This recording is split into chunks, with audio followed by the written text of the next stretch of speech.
So these are the charts, and I think you should visit the website. It's a very interesting data of the buildings which have been built over a period of time, the ones which are going to come up in the next 5 years, and which have happened, and you can see the sequence in which what was tall 20 years ago and what is tall today.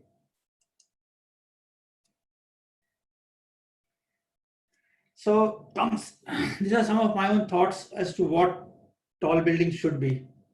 We were taught by Corbusier that Corbusier came up with this idea of a tall tower which was plonked in the middle of a plot, and then you repeat them multiple times. Entire thing is like a machine, and you keep repeating it to kind of solve both the housing crisis or the crisis which requires you to house so many more people in cities.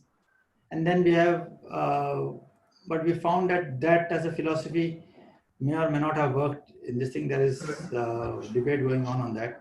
And then Vancouver, which I had pleasure of visiting last year, and I found that they came up with an idea wherein while you can build tall, you must always remember the base of the building and the way the building interacts with the city.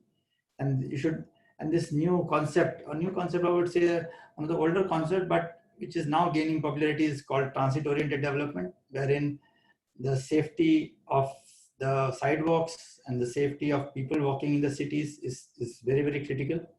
And so this kind of an architecture, an urban form, wherein you still have high rises, but you have a large base and you have habitable spaces in the base, versus what we're doing right now is also creating, like in Bombay, we are creating first 5 levels of car parks, and there's nothing, no habitation below. And then the first habitation starts at 6th level onwards.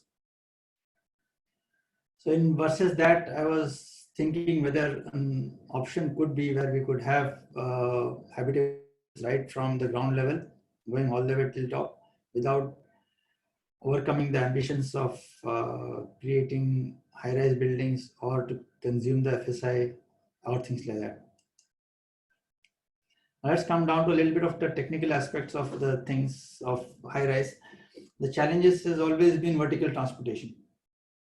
Like I showed you in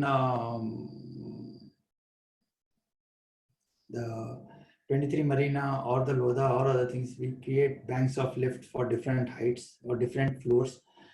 Generally, and it's been a standard practice across the world, where you have this buildings which different banks of lift take you to different levels. And some of the taller buildings have the concept of sky lobby, wherein they take a shuttle lift all the way till the 40th level, and then from there onwards you have regular lifts which take you to the respective floors. Some of the other experiments that they have done across the world is double-decker elevators. I think it's used in Petronas, and it's also used in the World Financial Center at Shanghai, wherein a double set of escalators, lifts take you to this thing. So at any given point of time, you have people coming in at both the levels, and both of them travel together up. And for that, they create a double height lobby where they have escalators so that people are segregated right at the ground level into 2 levels of where they want to go. Then we have a challenge of facade. Unitized system has always been one of the is the most appropriate technology for high-rise buildings. We have you can erect it from standing inside. You can bring all the panels through the lifts inside and erect it from inside. Don't have to actually do anything from the outside itself. And this is the best way when you can start building, and you can all the way to the top. And this is something which has been there while the building is constructing on the top. You can continuously complete your facade as you go up, and your facade catches up with the building just 2 floors below the last construction which happens. The other facade element which we have been using is called Recley, which is like a rubber mold which you attach to the shuttering system, and you create patterns in concrete itself. And this gives you a texture which is because you must understand this challenge of the buildings of this tall is that it's not something which you can paint regularly. It needs to have a more permanent finish on the top, on the outside, and you need a building maintenance unit on the top, but the building has to have a more permanent finish. It still needs its own textural quality, which we all architects love, and this particular shuttering system gives us that. We also have used brick facades, dry cladding brickwork on the top on high-rise buildings. This is ITC Grand Central in Lower Parel, where we used brick as a dry cladding element. This we bought in from Australia, which has got a small grooves in the bricks, and we clad the entire building with a dry cladded brick system.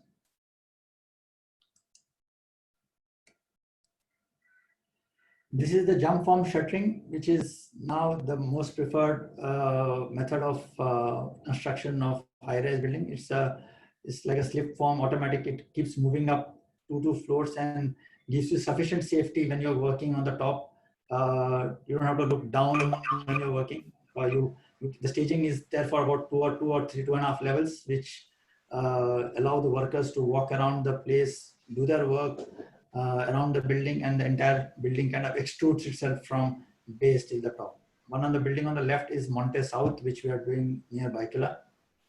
And you can see that the building, as the building goes up, the building is also getting finished.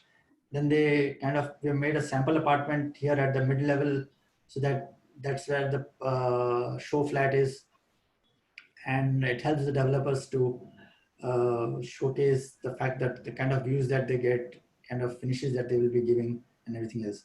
There is always a show flat at the base of the building and the beginning when your sales pavilions are done, and then there's a show flat which happens on the top. This has got 2 advantages to it. One is that you understand how the building itself, the services work, the spaces work, or the shafts work, and things like that. And it also helps us to get a lot of mock-ups done, which you can make out and select the material standing at the ground level. Same thing we are doing right now at 25 South. This is just behind my house, and so I can give you live photos of this building as it goes up. And here also you can see on the top, we've created the sample apartment and the show flats and everything else. And we are trying different elevation options. Mock-ups are being done here. You can see different kinds of window of different manufacturers, the line, thickness, weight, everything else. And you just study this and try out paint colors. You can try out the glazing colors. You can try out the glass colors. All these things happen here. What you can also see here is that the other thing which you must understand, that parking floors are a big drain in the cash flow of the way the buildings are run. So it's important that, and the developer gets paid only after the first habitable floor is cast. So they tend to, or what we have done here is, you can see that the building has come up 12 levels here. I think it's got about 5 levels of parking and a triple height lobby or the club floor, which is here. And then the building starts on the top. And you can see this entire, on this side, the entire 9 floors is kind of is on the columns itself. So after all this, I must let's just understand what is it that what has been my conclusion on this. Is that first you must explore. You must take an opportunity to travel either physically to the various cities or go on the internet and walk through it. You've got sufficient softwares like the street views and everything else. You must explore and explore every day. Spend time and do it. You must observe every part of the building. You must observe the surroundings. You must observe it and make a note of it. You must analyze what is there. Think why it was built like that, why it was not. What are the materials that has been used, everything. Assimilate it, learn, design, and collaborate with the best set of consultants to make this happen. Implement, and at the end of it, do ensure that you disseminate your knowledge to your next generation so that we get better buildings at the end of the day. In conclusion, I would like to say, definitely dare to dream, have a passion for excellence, and let's make architecture a cause for social change. Thank you.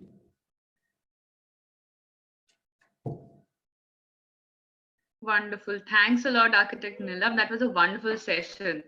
The key points you began with, like vertical connectivity, parking services, fire strategy, budget planning, construction technology, materials, they're all illustrated perfectly through your projects. And even the unique systems systems which are unique to a high rise are also discussed towards the close. Even your office have reached the skies, planned and built most of the tallest structures in India, and some even abroad. It was fabulous to go through them with you.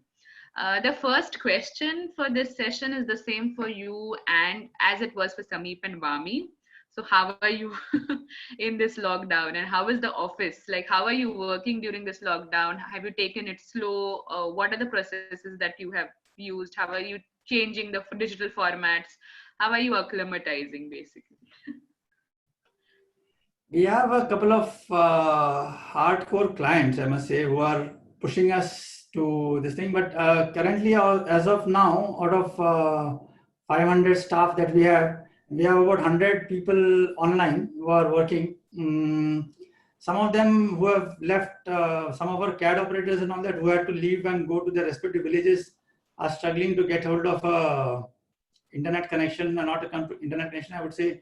They're struggling to get hold of a PC, but they're very keen to work, but not been able to get on it. But about 100 architects are continuously in touch. We have about, I think, 6 teams which are working with this staff, and the clients are online. We are online, and work is going on. Not as fast as we can. We can't, like how you would stand behind a person and chase him down. You can't. You have to be dependent on when he comes online, and then drive it through. True. And the work at site would have also stalled, right? Work at site has stopped. Yeah, it's mostly on planning right now going on, and mostly concept drawings and finalization of design. We are deciding on the areas, deciding on the kind of mix that we have. Where our team is kind of involved with the mall right now, so we're kind of discussing what the anchor tenant should be and things like that.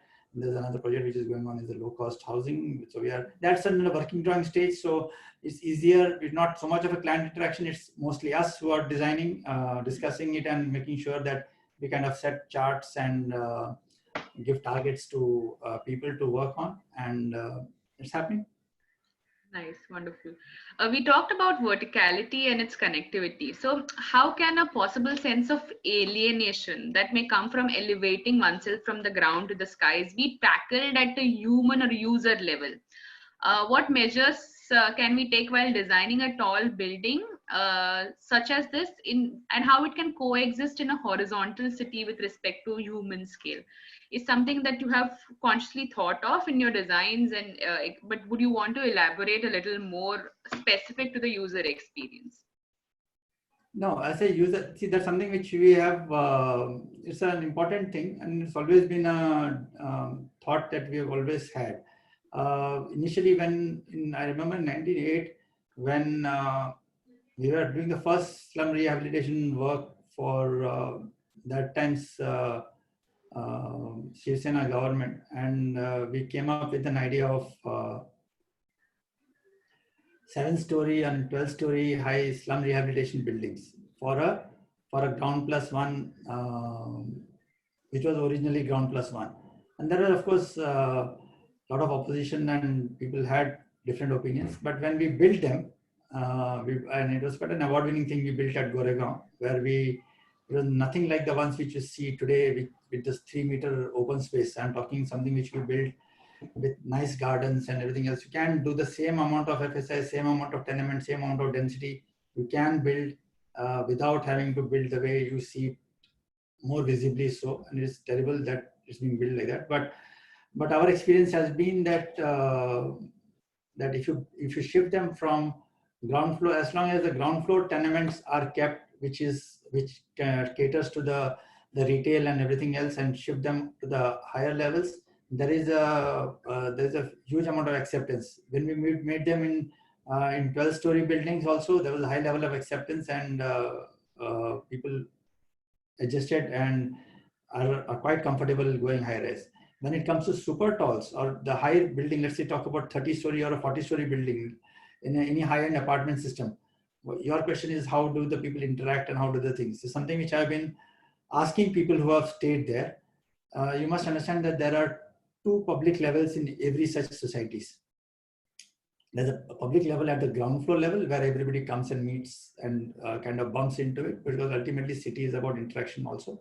And then there is the podium garden level, which is kind of an exclusive to the community itself.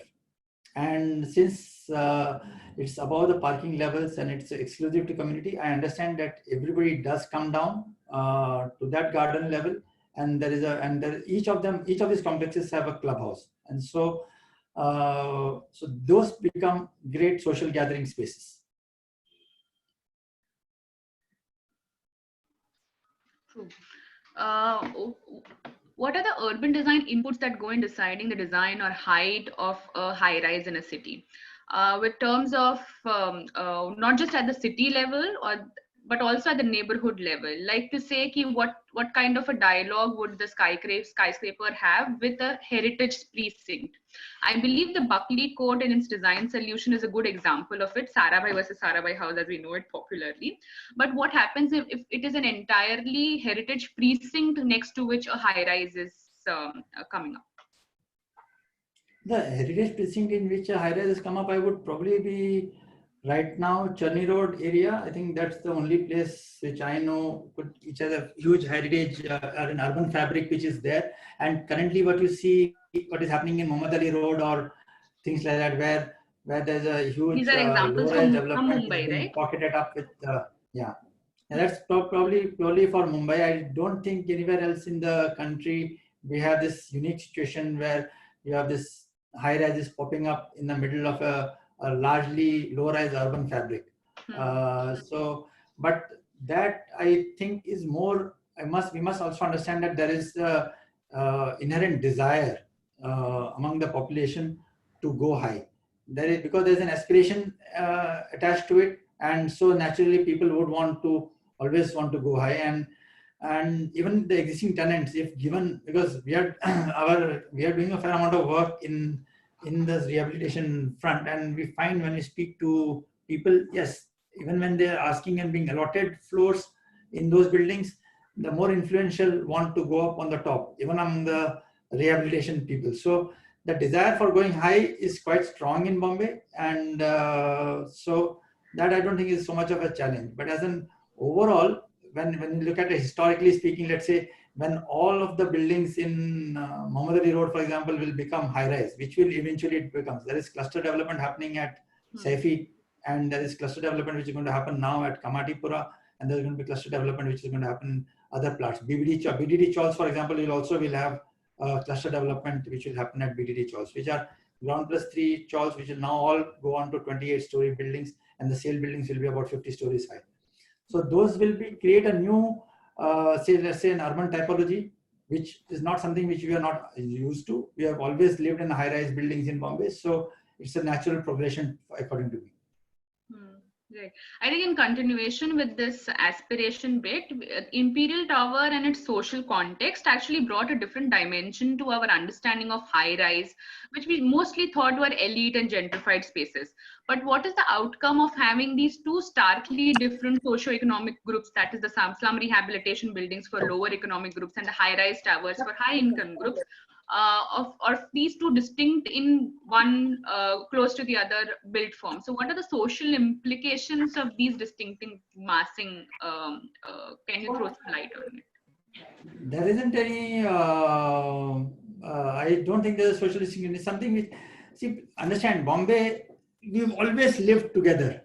I don't understand this concept simply because every tower that you have or every space that you see, if take any ward, take any locality, take any place, you will always have a wealthy staying next to a not so wealthy person. Your entire ecosystem of domestic help and everything else runs around this concept of the persons who can afford versus the person who want to serve. So that's always been together. That kind of an ecosystem which runs in Bombay, or for that matter any other place. I mean, whether you call Delhi has the concept of Gavathans, or this thing. So you've got this planned DDA colonies, and next to it is there is a Gauthan next to it, where the service population comes here. Then Delhi, Gurgaon, for example, has a kind of a bylaw which says that you need to have 20% of EWS as part of every complex. So you have a service population, and you have the main, or let's say the slightly wealthier population who are in the main tenants, and then you have a service population staying in that same thing. So as a socio-economic thing, it's something which we are used to. Please understand that Bombay is we are so used to, but you don't travel with the same set of people in the public transport. You travel together, you go to the public spaces together, you go to the malls together. You don't have that distinction. This thing is, it's not as this thing. We are a kind of a society which mingles with everybody. True, true. That's true of Bombay as a city and a few more other metros in India as well. I think it is just the culture that we have and how architecture and public spaces have kind of enabled this intermingling as well. Now we'll open up the session for the questions that have come in from the audience. So one by one, BL Architect, could you unmute yourself and ask your question, please? Oh, hi. Thanks for sharing your project samples. So my question has to do with the theme of your talk. It's basically to do with, I think, livability in the city. What are your thoughts on integrating public transport with skyscrapers, like metro stations maybe at multiple levels?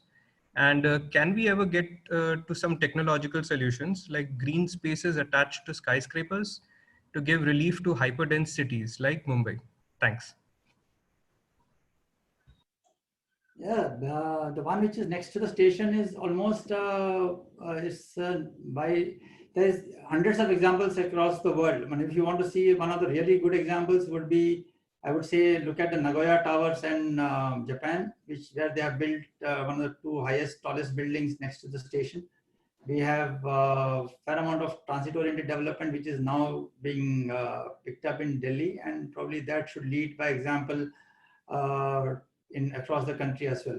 I am personally involved with a kind of a mall retail project, which is next to a railway station metro station in Nagpur. We are also designing 15 metro stations in Pune, wherein we have suggested to the local authorities that you adopt or acquire the land around it so that you could create a slightly higher density of development in and around the metro stations.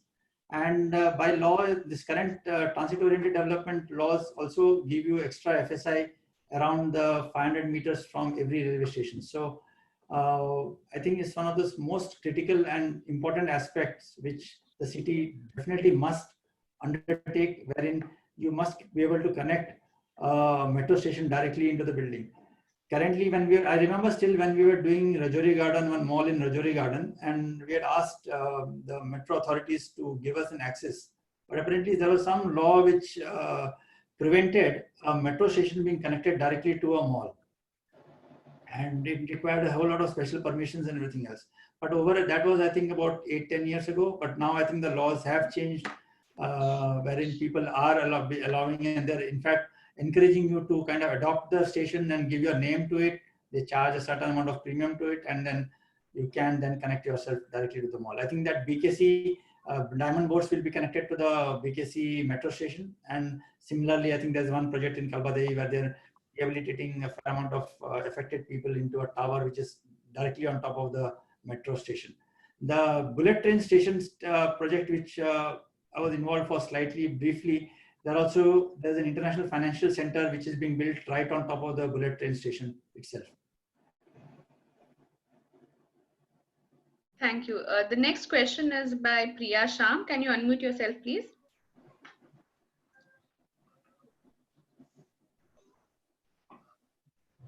Hello. Yeah, could you hear me? Yes, we can hear you. Please go ahead. Yeah. So my question was more towards the theme wherein you were talking about the highs and the lows of the practice, more to do with the change management which happens during the entire process, where how do you adapt to the change of changing bylaws during the entire process and the entire design process? And yours is a practice which is mostly concerned with a lot of developers across the country. So does the developer pay for the entire design change process, or how do you manage the entire cost?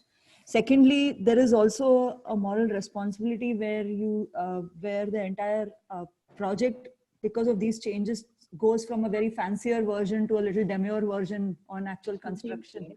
So the end customer actually starts off at X and he ends at Y. So how do you, as a practice, see yourself negotiating across all these changes, from the real design change to the cost of the design change to your actual responsibility to the end customer? I really wish if all the clients were to pay us fully for all our efforts, I think we would be putting in another place altogether.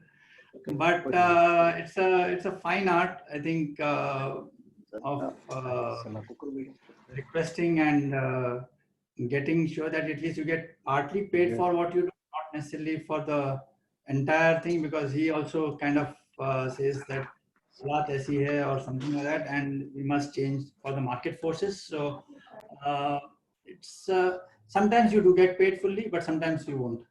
But and sometimes you have to absorb a fair amount of it, and because ultimately, you see, the thing is that we get so involved and absorbed with our own projects, and kind of we fall in love with our own child, that you kind of take a little bit of suffering so that this child comes up and grows, and which then the business angle gets a little less, and you get a little bit more emotional attached to it, and you really would want to see the building coming up.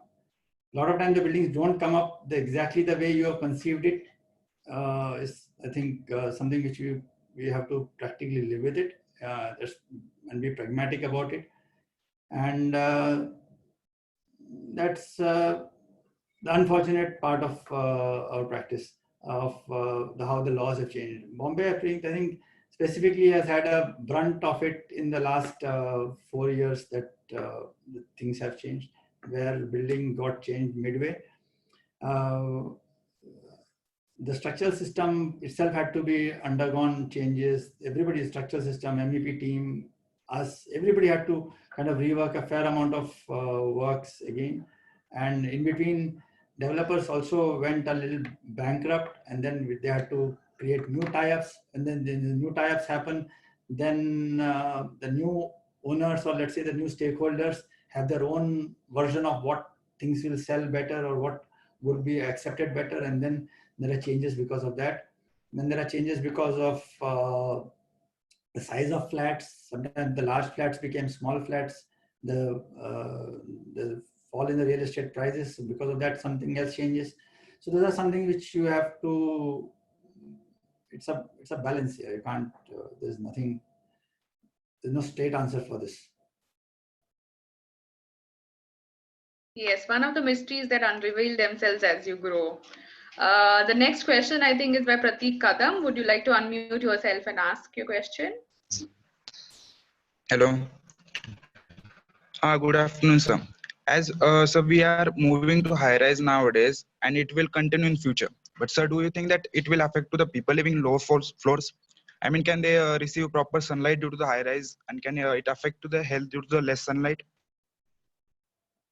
I don't think that high-rise buildings have an effect on sunlight. There are softwares available which do the entire shadow analysis for every building. And now in the new environmental committees, that they ask that ensure that such and such amount of sunlight and light and ventilation are received by all people, whether they are staying below or this thing. We still haven't reached the level of New York or Chicago, or for that matter, where we have to build in laws to ensure a certain amount of sunlight reaching every part of the city. But those laws are existing, and once our cities develop to that level, wherein you have every building which is at a high-rise building happening, then automatically those laws will come into play, and will ensure that there is sufficient distance between the buildings to ensure that the lowermost person also gets his light and ventilation. Okay, thank you, sir. Thank you, Prateek. Thank you, Nilabh. The next question is by Architect Mona Dr. Pingle. Yeah, Hi Nilabh, thank you Hi. so much for the presentation. I'm an architect working in Auroville, so we have no high rises here and not really much experience with that, but it was very interesting, your presentation. I wanted to ask you, how do you take care of the RCC facades? Because you showed and you in fact mentioned that the ones you have to be very careful with how they are maintained, because it's very expensive affair to maintain these buildings. And then I saw these RCC where you've done some work on it on the formwork. So how do you protect them against getting fungus or black or in our weather? Yeah, nice to see somebody from Auroville. I remember going there 86. I think Swasini is there and some, Yeah. yeah, I think, yeah, and your ferrocement work is phenomenal. I mean, I quite love the work you guys are doing at Auroville there. We And should do some exchange because we are planning to, we have lines of force which are G+11, which would be pretty high for us. So I'm okay. sure for you, it would be nice if you, when the time is ready, we'll invite you. Yeah. Oh, good. I will. I was there in 87, 88. I think when after my third year or something, and it was a fantastic experience. I've not been there after that, but heard good. Met Anupama sometime back in one of the conferences. But to answer your question, yes, there are chemicals which are available on the facade of the concrete, which because fungus has been one of our greatest challenges in Bombay because the amount of humidity and this thing that we have had. There are chemicals that we apply on the top. There is it's like a 3-layer process that happens. One is an impregnation which happens to the concrete, and then there's a top coat on it, which ensures that there is no fungus on the thing. And there are now the paints have also become far superior to ensure that. And our tender documents also say that the manufacturer has to give us a 10-year guarantee on an anti-fungus thing. And we realized when we did, for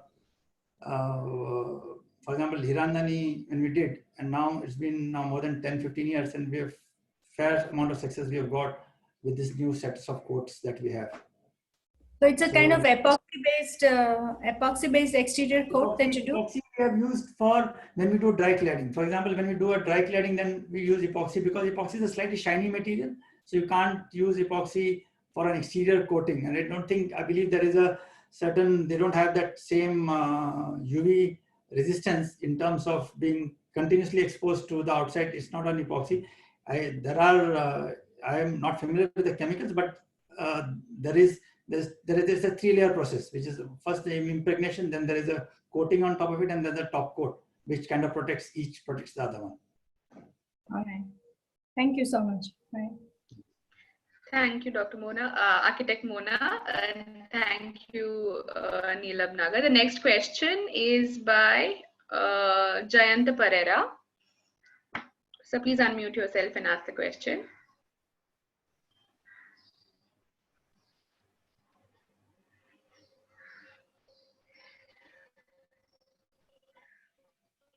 Okay, since it is taking some time, I think I will ask his question. He says, in your opinion, how to contractually handle the present delay due to the virus, as this is quite different to what we know that are defined under force majeure clause in construction contracts.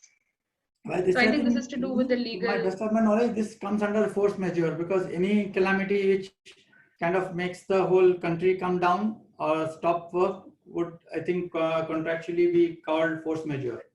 So, irrespective of the way it is defined, some of the force majeure clauses are defined with specific names like floods or earthquake or things like that. But some force majeure clauses are defined with any calamity which will ensure that work stops in either of the two situations. The clauses that we mostly have is where even if say the client is from another city and we are from another city, and if the calamity has happened to our city and it's not happened to his city, but still if it happens to either parties, it still is applicable. My specific question is who pays? Okay, extension of time can be granted, but who covers the cost for the both parties are getting affected by this, the contractor and the client. So who pays for it? Nobody pays for it. It's like There is a RIBA. suspension of services, and so there isn't, nobody pays for it because everything is a suspension of services. Excuse me. There is, because this is very different to all other things that have happened so far in the world. There is a law. There is a law society of the RIBA has gone through it in detail, and there is a possibility that in England, the government will be asked to pay part of at least part of the loss to both parties. That if it happens is a great thing. I mean, one would welcome it. And I believe there are certain petitions which have been sent to the government from every party, that the amount of suffering that everybody has been going through right now. And I think the government is working on different economic packages to ensure it. I think the daily wage laborers are going to be the most affected in this whole concept. So somehow we have to compensate for what they are going through right now. And developers, I believe, whatever I hear from the news, and the contractors are taking care of their respective this thing. It will definitely, there's an expense to it and there's a cost to it, and if government pays for it. To give you a background, Jayanta is actively involved with the Sri Lankan Institute of Architects, Architecture, UI, and Sarch, and so on. So I think he's speaking from the policy level, and maybe if someone like Jayanta and the counterparts in India and all actually decide to do something, that could probably happen. Yeah, but even if the government pays for it, ultimately it will come through our taxes. No, where will the government get the money from? I mean, you are asking, yes, it's great, government will pay. It'll say, okay, I'll pay, I'll take it from you and pay. So at some point, you should say that, okay, having paid so much over the period of time, you might as well use it like a tax reduction or something like that, and use it like an expense or something. Ultimately, you'll be paying for it this way or the other. It's not the government doesn't generate money on its own. True. Let us move to the next question, although this was a very interesting discussion. The next one is by architect Bijal Parikh. Can you unmute yourself and ask, please? Hi. So I'll just read out the question. With mixed-use development becoming the need of hour, would it help cities making mixed use to be a part of high-rise buildings as a part of town planning norms rather than spreading over several acres of land, reducing the footprint and keeping most of the spaces for green areas? Many cities like Hong Kong and Chicago are doing this as a part of city development. In in Mumbai, with land crunch, the new developments such as malls, offices, hotels being a part of single tall building in a combination, would that help the land to breathe again? Because right now, the way things are going, it is just a spread over the entire city. And the last thing is, in India, developers govern the development wanting maximum use of FSI, low construction cost, and optimum ground coverage. As architect, is it time for us to take charge of how the project should be developed with the help of norms? Because I think norms are a friend of an architect when it comes to developing for developers. I think you have a very excellent point there, and something which a lot of people have been thinking on that. Mixed use is this whole concept of land use planning itself is quite decadent, and it's time that there is an completely overhaul of the entire bylaw systems and the land use and the master planning which has happened over the years to what it should happen over the next 25-30 years that we need to. We have to. It's a good time to review this entire concept of master planning and land use. It's stupidity, for example, that we allot land use plan for a police station, which has got by norm, let's say it's got a half an acre of site, you leave for police station, then you leave another 2 acres of site for school, then you leave some site for something else. When the airspace above it is completely wasted, when you have a ground plus one police station or a fire station lying there, and then nothing else happens there. True.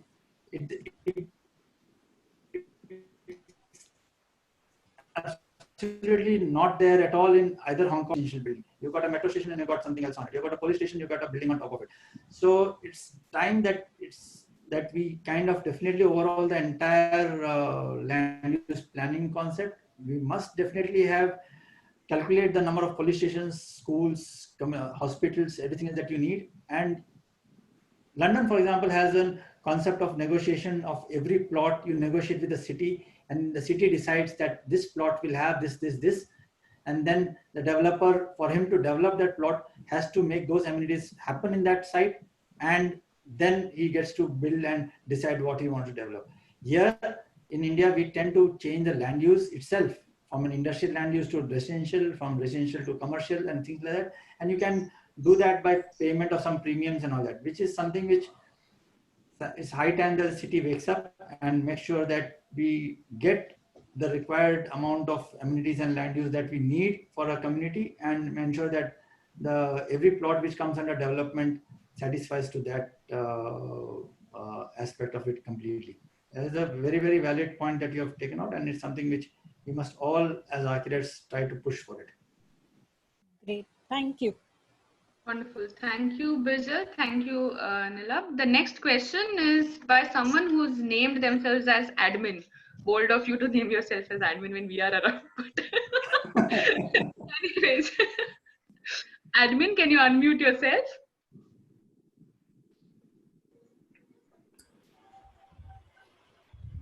Admin? Hello. Yes. Yeah, hi. Sorry, my name is Veena, and I think I haven't changed the name over there.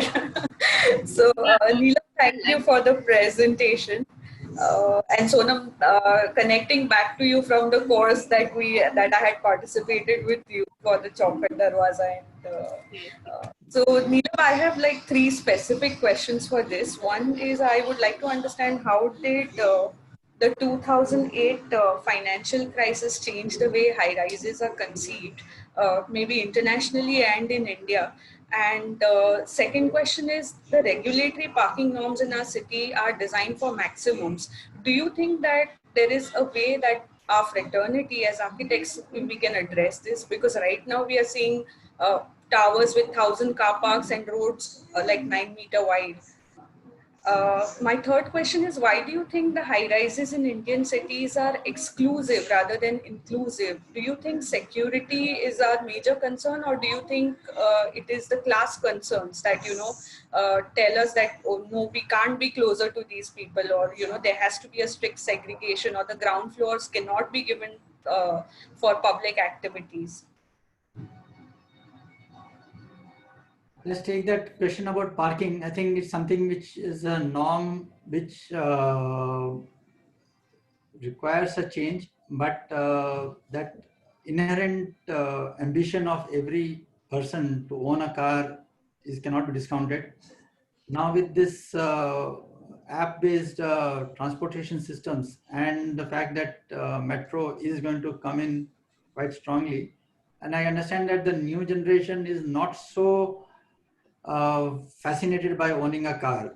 And personally, I have kind of reduced the use of my car since the apps have come in. It's so much more convenient in terms of the way the parking happens. There are different policies which are there bringing in terms of the parking policies in Port and South Bombay, other places, which kind of discourages you to take the car. So you're kind of then automatically tend to try and see what kind of public transport or app-based taxis that you can take to the city center or to other places. And by definition of that, you won't then at some point of time require a car. And thereby, if in the trend continues, I think one would say that the requirement of the parking itself could come down.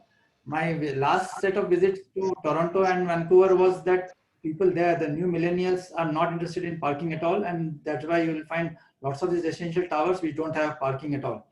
And something which I think as architects we can disseminate this whole idea. There are enough car owning architects who love to and want to have their own vehicles and want to have that parking space. So there will be slight opposition to that. But if you are starting a change.org on this, I am with it completely. Parking has to get out, and we have to reduce the number of cars that come into the city and people like you. What was your first question that you asked again? Can you just repeat it again? Yeah. I wanted to know, how did the 2008 financial crisis change the way high-rises are conceived in our city today? Like, were there any specific 2008, changes? I don't think 2008 affected India so much. In 2008 did affect a whole lot of world buildings, and for a period of 3-4 years, I think till 2012, we couldn't hear too much of new buildings happening there, and we used to have a lot of international architects knocking at our doors here in India. That's the one of the first major waves when we found that international architects came to the country and looking for work here and established their offices and footprints here. And subsequent to 2012, I think, in the last 6 years, they have had the economies have improved, and you'll find the new crop of high rises have happened after 2015. So if you look at the studies of the major new buildings which happened in the last 4 or 5 years. Planning must have continued from 2 years before that, but most of this new breed has come after 2015. What was the third question? My third question was, why do you think the Indian high-rises are exclusive? Like the way we look at Shard, or the way we look at Norman's buildings, the Bullet in London, they have like their ground floors available for public. Why do you think that doesn't happen in India more often? I wish it happened, but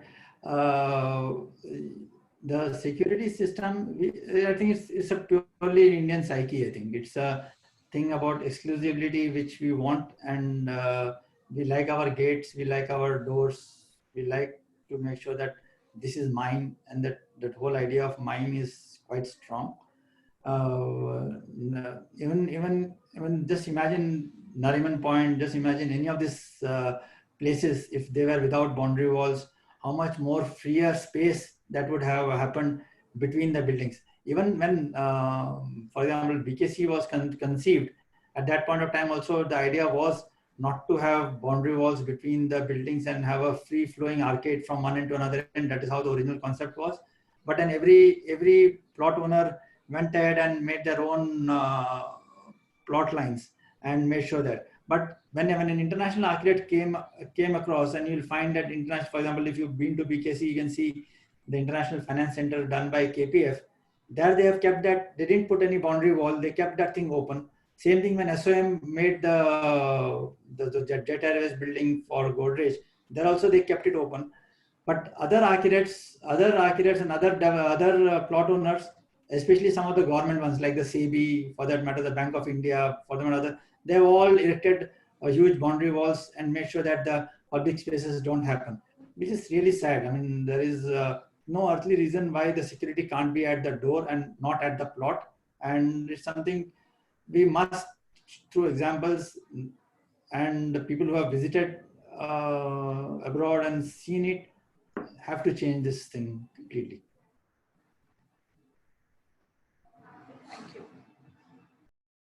Thank you, Veena. Thank you, Nilabh. I think as we're coming close to the time slot that we had scheduled, I'm mixing up 2 or 3 questions together, and I'm taking the primary gist out of most of them. Architect Murthy would like to know, when Charles Correa and his design of Kanchenjunga, have we moved forward in terms of architectural evolution, or are we moving to an aspect of aping the West when we are designing high rises? And Architect Gupta has added to it and says a lot of glass is being used in these high-rise materials.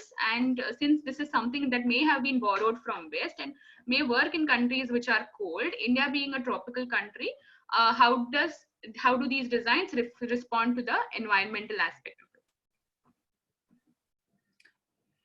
To answer Murthy's question, that Kanchenjunga has been one of those seminal buildings, I would say, in the city, which has got retail at the ground floor. It has got a separate access for the residential people at the back from a different gate, and there's a separate retail front there. So as a typology, that particular typology has been repeated in Bombay hundreds of times over since the time Kanchenjunga was built, to a fair amount of buildings which are there current.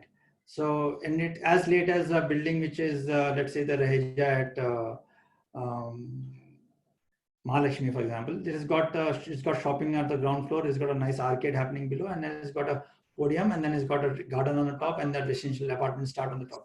The difference between the Kanchenjunga typology and what happens now is probably the scale of the project and the amenities which are given there. As far as the laws are concerned, Kanchenjunga cannot happen now, simply because the laws which prevented terraces and decks and things like that to happen are all no longer so, and none of the developers or anybody else for that matter would want to, let's say, waste FSI on a deck or terrace. Not, let's say we go ahead and make a terrace, make a balcony, make anything else that we have. You see such a nice Art Deco district like Marine Drive. You have nice Art Deco balconies. You have nice balconies which happen in a lot of these old buildings. And then we have tenants who come and then we enclose the balconies. So there's an inherent greed among everybody else to enclose it. Unless you have a highly educated ownership of the building, which then retains its shape and the way it is maintained, it cannot, Kanchenjunga cannot be repeated.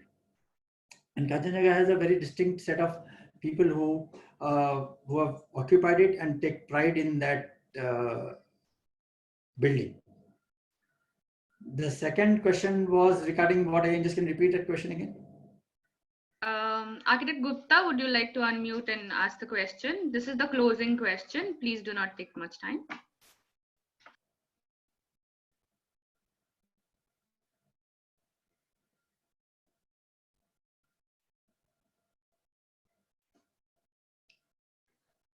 Okay, since we are anyways running out of time, it may be a good idea to close the session now. Thanks a lot, Architect Nagar. It was really a wonderful, enthralling session and series, and the interactions were really insightful.